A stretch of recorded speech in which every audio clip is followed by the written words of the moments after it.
నమస్కారం Abhinandan TV news కి స్వాగతం. హెడ్లైన్ చూద్దాం. నమస్తే, వెల్కమ్ టు పురా లోకల్ న్యూస్. హెడ్లైన్ చూద్దాం.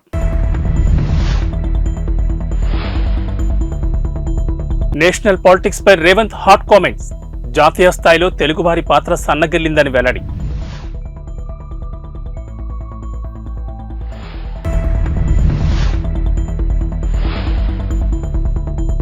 ఇవాళే బీఆర్ఎస్ అభ్యర్థుల జాబితా. లోక్సభ అభ్యర్థులను ప్రకటించనున్న కేసీఆర్.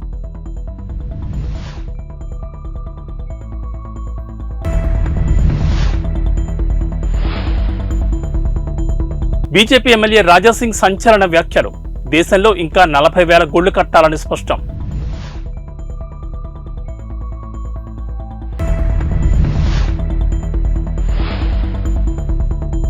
బీజేపీ టికెట్పై జితేందర్ రెడ్డి ఆసక్తికర ట్వీట్ సోషల్ మీడియాలో వైరల్. జాతీయ రాజకీయాల్లో తెలుగువారి పాత్ర ఈ మధ్యన కనిపించడం లేదని, కాలక్రమేణా తగ్గిపోతోందని ఆవేదన వ్యక్తం చేశారు ముఖ్యమంత్రి రేవంత్ రెడ్డి. ఇది మన మనుగడకు గుర్తింపునకు మంచి పరిణామం కాదన్నారు.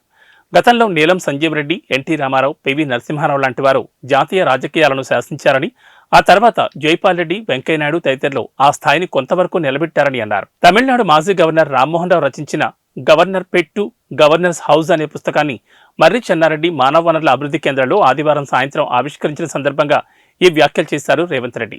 రాష్ట్రాలు రాజకీయాలతో సంబంధం లేకుండా తెలుగువారిగా మనమంతా కలిసి ప్రయాణం మొదలు పెట్టాల్సిన అవసరం ఉందన్నారు. రాష్ట్రాలుగా విడిపోయినా మనుషులుగా మనం కలిసి ఉండాల్సిన అవసరం ఉందన్నారు. ప్రత్యేకమైన అనివార్యమైన పరిస్థితిలో ఉమ్మడి రాష్ట్రం విడిపోయి 2 తెలుగు రాష్ట్రాలు విడివిడిగా ఏర్పడాల్సి వచ్చిందని, అప్పటి భావోద్వేగాలు ఎలా ఉన్నా జాతీయ స్థాయిలో మన తెలుగు అనే గుర్తింపు కోసం కలిసి నడవాల్సి ఉంటుందన్నారు. గౌరవనీయులైన ముఖ్యమంత్రి గారికి ధన్యవాదాలు. ఇప్పుడు సభను ఉద్దేశించి గౌరవ ముఖ్యమంత్రి గారిని My publisher, though he had agreed to publish a book which was declined by 3 others, he seems to be a smart businessman. He has put it on Amazon for sale, and bookshops nowhere display this book. So if any of you want to read, you will have to order it on Amazon for sale. Thank you. గౌరవ ముఖ్యమంత్రి గారిని సభను ఉద్దేశించి ప్రసంగించవలసిందిగా కోరుతున్నాను.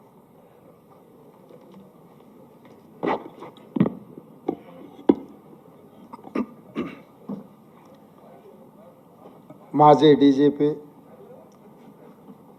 మాజీ governor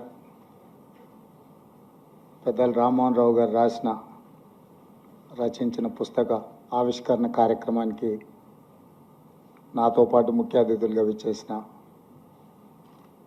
IPS officer, మాజీ కేంద్ర మంత్రిగా పనిచేసిన పివి రంగయ్య నాయుడు గారు, వేదిక మీద తెలంగాణ రాష్ట్ర డీజీపీ రవిగుప్తా గారు, ఇతర అధికారులు, ఇక్కడ చాలామంది ఎమినెంట్ పర్సనాలిటీస్, ఐఏఎస్, ఐపీఎస్గా, డీజీపీలుగా, చీఫ్ సెక్రటరీస్గా వివిధ హోదాలలో రాష్ట్రానికి, దేశానికి సేవలు అందించి ఈరోజు రామ్మోహన్ రావు గారి పుస్తక ఆవిష్కరణలో మీరందరూ పాల్గొనడం, ఈ కార్యక్రమానికి నన్ను ముఖ్య అతిథిగా వారు ఆహ్వానించడం ఒక మంచి అవకాశంగా, మిమ్మల్ని అందరినీ కలవడానికి నాకు ఇది ఒక మంచి సందర్భం అని నేను భావిస్తున్నాను.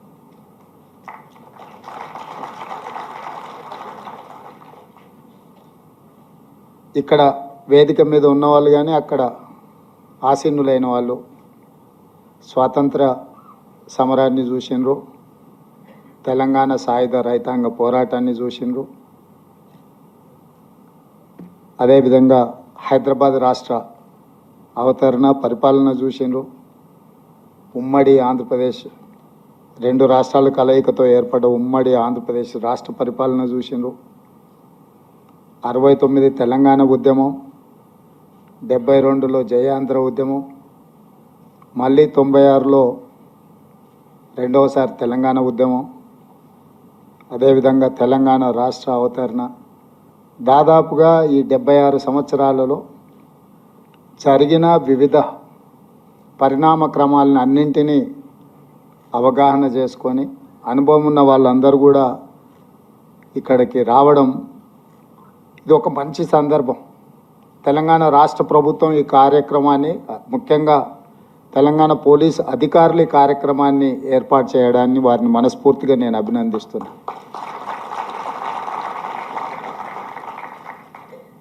ఇన్ని కాలాలలో జరిగిన ఎన్నో అనుభవాలతో కూడుకున్న పెద్దలందరినీ ఒక దగ్గరికి రప్పించడం అనేది అంత ఆషామాషిగా జరిగే విషయం కాదు.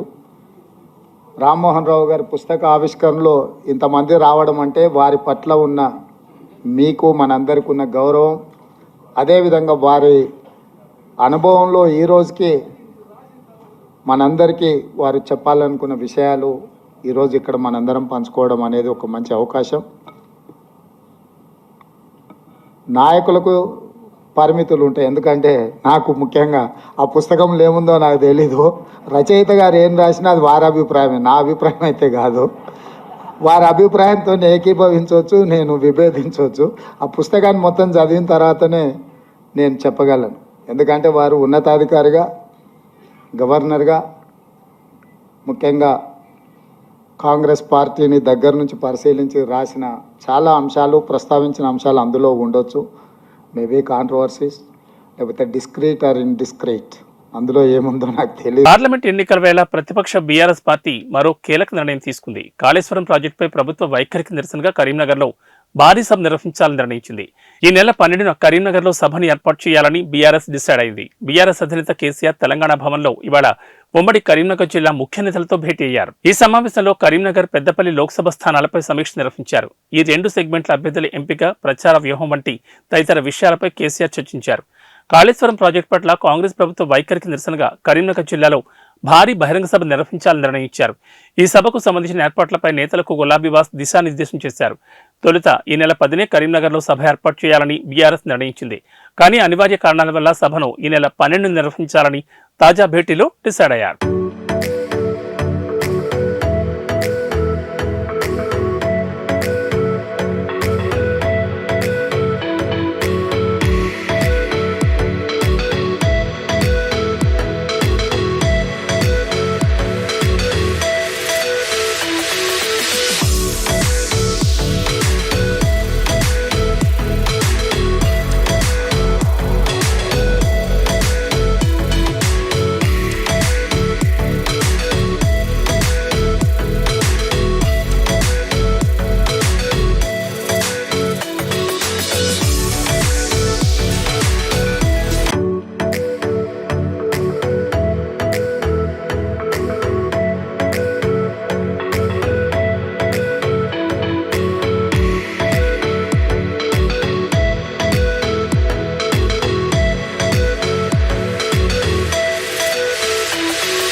తెలంగాణ రవాణా శాఖ మంత్రి పొన్నం ప్రభాకర్ ఆకస్మికంగా ఆర్టీసీ బస్సులో ప్రయాణించారు. హైదరాబాద్ నుండి మహబూబ్ నగర్ పర్యటన నిమిత్తం మార్గ మధ్యంలో నారాయణపేట వెళ్తున్న బస్సు ఎక్కారు. ఈ సందర్భంగా బస్సులోని ప్రయాణికులతో ముచ్చటిస్తూ టికెట్లు తనిఖీ చేశారు. ఫ్రీ బస్సు ప్రయాణంపై తలెత్తుతున్న సమస్యల గురించి, అలాగే ప్రజల సమస్యల గురించి అడిగి తెలుసుకున్నారు. ఈ పర్యటనలో మహిళలతో మాట్లాడిన ఆయన ఇప్పటికే రాష్ట్రంలోని చాలా సమస్యలు నెరవేరుస్తున్నామని, గత ప్రభుత్వం ఖజానా ఖాళీ చేసి ఇచ్చినా కూడా ఇవన్నీ చేస్తున్నామని, అయినా తిరిగి మమ్మల్ని తిడుతున్నారని అన్నారు. ఆర్టీసీ బస్సు ప్రయాణం ఇప్పుడే బాగుందని, గతంలో చాలా ఇబ్బందులు పడేవాళ్లమని బస్సులో ప్రయాణిస్తున్న మహిళలు పొన్నంతో చెప్పారు. ఫ్రీ బస్సు ప్రయాణంతో ప్రజలు ఇబ్బందులు పడకుండా ఇప్పటికే బస్సులు పెంచామని, త్వరలో మరో 3000 కొత్త బస్సులు కొంటున్నామని, అప్పుడు ప్రయాణం మరింత సౌకర్యవంతంగా మారుతుందని పొన్నం వారితో చెప్పారు.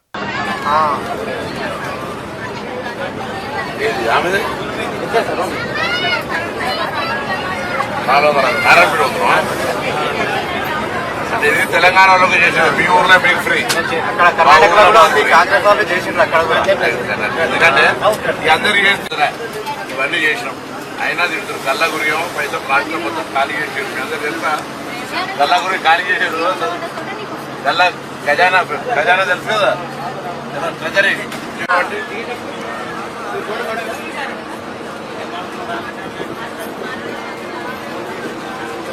ఇబ్బంది పడకుండా ఇప్పటి బస్సులు కూడా కొత్తగా కొంటున్న బస్సులు 3000 బస్సులు కొంటాం. ఎందుకంటే ఇంతకుముందు ఇట్లా బస్సు ఫుల్ ఉండకపోతుంటే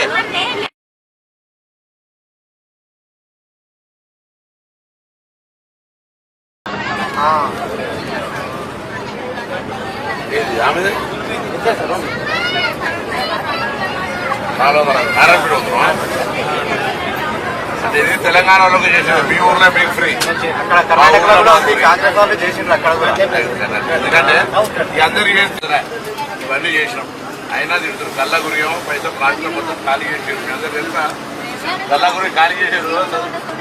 గల్లా ఖజానా తెలుసు కదా, ట్రెజరీ.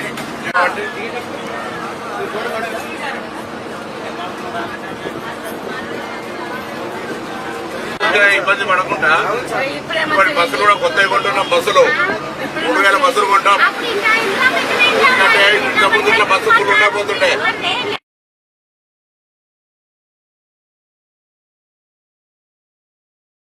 పార్లమెంట్ ఎన్నికలకు గాను బీజేపీ విడుదల చేసిన తొలి జాబితాలో 9 మంది అభ్యర్థులను ప్రకటించింది. అయితే ఈ లిస్టులో మహబూబ్ నగర్ స్థానాన్ని ప్రకటించకుండా పెండింగ్లో పెట్టింది.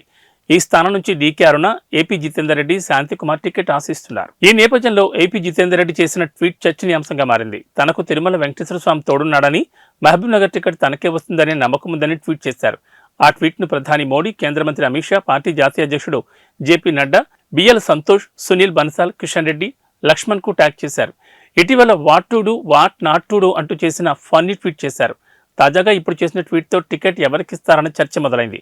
పార్టీ ఎవరి వైపు మొగ్గు చూపుతుందనేది ఆసక్తికరంగా మారింది.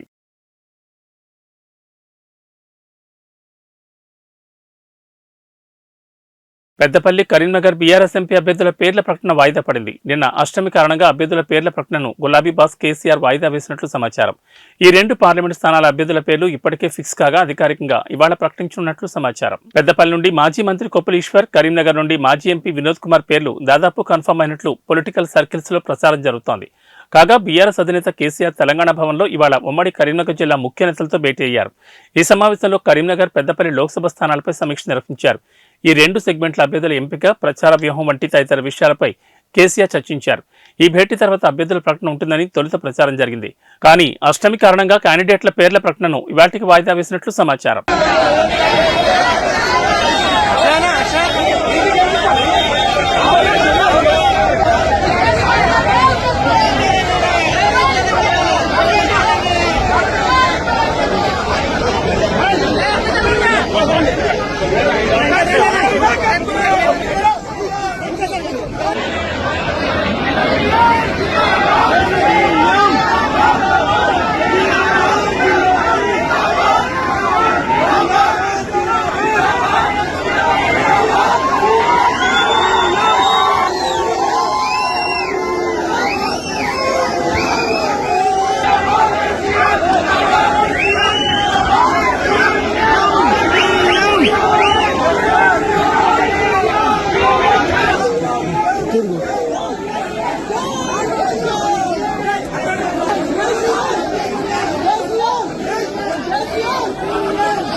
బీజేపీ నేత గోషమహల్ ఎమ్మెల్యే రాజాసింగ్ మరోసారి సంచలన వ్యాఖ్యలు చేశారు. బాబ్రీ మసీద్ కోసం ఎంపీ అసదుద్దీన్ ఓవైసీ నానాయాగి చేస్తున్నారు.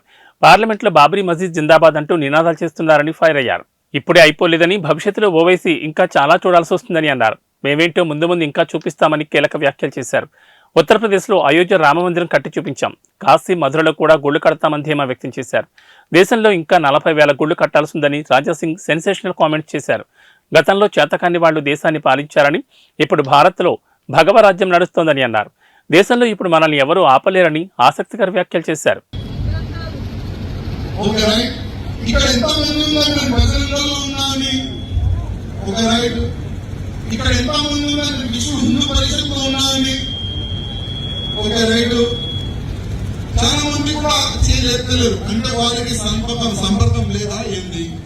నేను అందరికీ రిక్వెస్ట్ చేస్తున్నాను, విశ్వ హిందూ పరిషత్ కానీ, బజరంగ దళ్ కానీ, రాష్ట్రీయ స్వయం సేవక్ సంఘ్ కానీ శాఖకి మీరు వెళ్ళండి. మీకు ధర్మ కార్యక్రమాలు, ధర్మ రక్షణ ఏ విధంగా చేయాలి ఏ స్కూల్లో కాదు, అది ఒకటే ఒక స్కూల్లో నేర్పిస్తుంది, అది రాష్ట్రీయ స్వయం సేవక్ సంఘంలో. ధర్మ రక్షణ ఏ విధంగా చేయాలి అది మీకు బజరంగ దళ్ నేర్పిస్తుంది. ధర్మ ప్రచారం ఏ విధంగా చేయాలి అది మీకు విశ్వ హిందూ పరిషత్ నేర్పిస్తుంది. అందుకోసం ప్రతి ఒక్క కార్యకర్తకి ఒకటొక నివేదిక, ఏదైనా ఒక హిందూ ఆర్గనైజేషన్ అటెండ్ కావాలి. ఏదైనా ఎందుకు చెప్తున్నా అంటే వచ్చే సమయం బాగలేదు, వచ్చే సమయం యుద్ధమే. ఎందుకు యుద్ధం అంటున్నా అంటే వచ్చే సమయం మన భారతదేశం హిందూ రాష్ట్రం అయింది. హిందూ రాష్ట్రం ఇట్టింది కాదు, దాన్ని కూడా మనం యుద్ధం చేయాలి. యుద్ధం చేస్తేనే హిందూ రాష్ట్రం అవుతుంది. యుద్ధం చేస్తేనే అయోధ్యలో భవ్యమైన రాముడి ఎంతో మంది రామ భక్తులు ప్రాణ త్యాగం చేశారు. అప్పుడే అయోధ్యలో భవ్యమైన రాముడి గుడి ఇవాళ మనం చూస్తున్నాం. కాశీ కూడా చూస్తారు కదా, మథుర కూడా చూస్తారు కదా.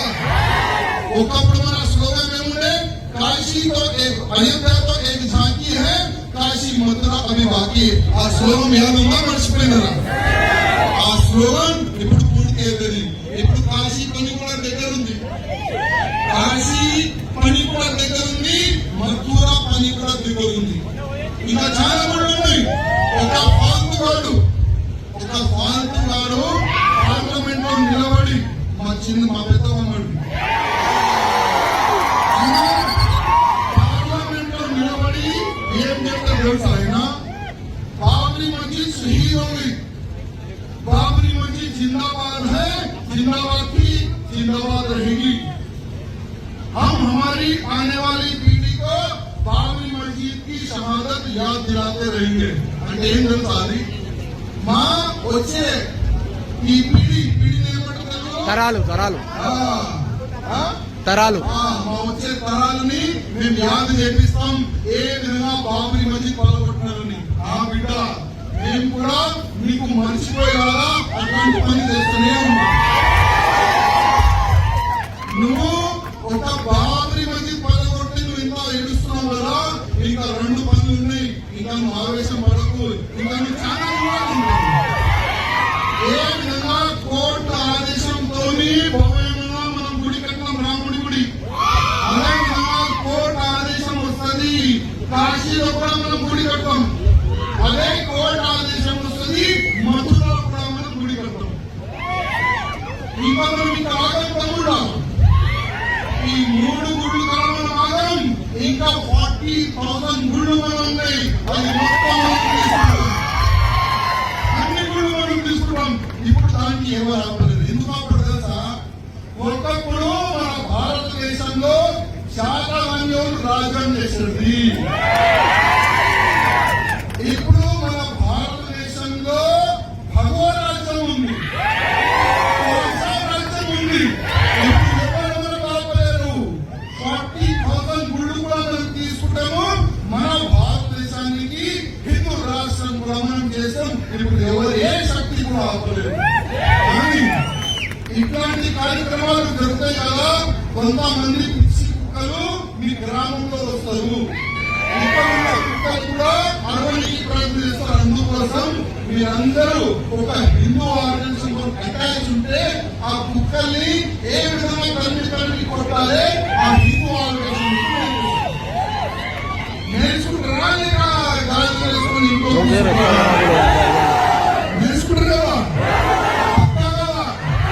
నెక్స్ట్ టైం నేను మీ గ్రామంలో వస్తే ఒక మంచి ప్లేస్ ప్లాన్ చేయండి. వచ్చే లోక్సభ ఎన్నికల్లో ఖచ్చితంగా కరీంనగర్ పార్లమెంట్ స్థానంలో బీఆర్ఎస్ పార్టీ గెలవబోతోందని పార్టీ అధినేత మాజీ సీఎం కేసీఆర్ ధీమా వ్యక్తం చేశారు. ఆదివారం తెలంగాణ భవన్లో ఉమ్మడి కరీంనగర్ జిల్లా ముఖ్య నేతలతో కేసీఆర్ భేటీ అయ్యారు. కరీంనగర్, పెద్దపల్లి పార్లమెంట్ స్థానాలపై సమీక్షా సమావేశం నిర్వహించారు. ఈ సందర్భంగా అతి కొద్ది రోజుల్లోనే కాంగ్రెస్ ప్రభుత్వంపై వ్యతిరేకత వచ్చిందని అన్నారు. తెలంగాణ రైతులు రోడ్లెక్కే పరిస్థితి వచ్చిందని కాంగ్రెస్ సర్కార్పై ఫైరయ్యారు. బీఆర్ఎస్ పార్టీతోనే మేలు జరుగుతుందనే టాక్ ప్రజల్లో స్టార్ట్ అయిందని, అసెంబ్లీ ఎన్నికల ఫలితాలను పట్టించుకోవద్దని నేతలకు సూచించారు.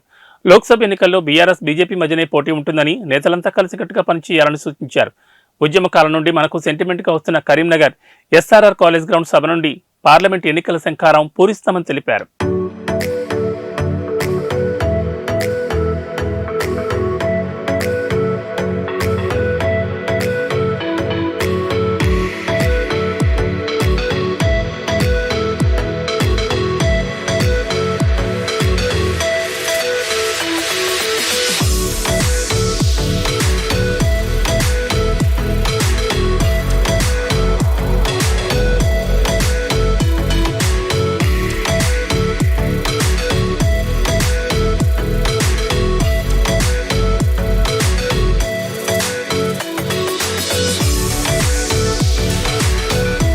కేటీఆర్ రాజేంద్రనగర్ వెళ్లి మిలీనియం స్కూల్ విద్యార్థులతో గడిపారు. స్కూల్ కార్యక్రమానికి హాజరైన కేటీఆర్ తనకు ప్రత్యేకంగా ఆహ్వానం పంపిన చిన్నపిల్లలతో కాసేపు ముచ్చటించారు. ఆ తర్వాత స్కూల్ వార్షికోత్సవ కార్యక్రమంలో మాట్లాడి వెనుదిరిగారు. కేటీఆర్ తమ విద్యార్థుల కోరికను మన్నించి ఈ కార్యక్రమానికి హాజరు కావడం పట్ల స్కూల్ యాజమాన్యంతో పాటు ఈ కార్యక్రమానికి హాజరైన వందలాది మంది విద్యార్థులు, తల్లిదండ్రులు ధన్యవాదాలు తెలిపారు. కేటీఆర్తో సెల్ఫీలు తీసుకుని తమ సంతోషాన్ని వ్యక్తం చేశారు.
మజ్లిస్తోనే పాత బస్తీకి మెట్రో ఆలస్యమైందని టీపీసీసీ వైస్ ప్రెసిడెంట్ నిరంజన్ అన్నారు. మెట్రో అధికారులను కలిసి నెల 7న ఫలక్నామా వద్ద మెట్రో పనులకు శంకుస్థాపనకు అన్ని ఏర్పాట్లు చేయాలని కోరారు.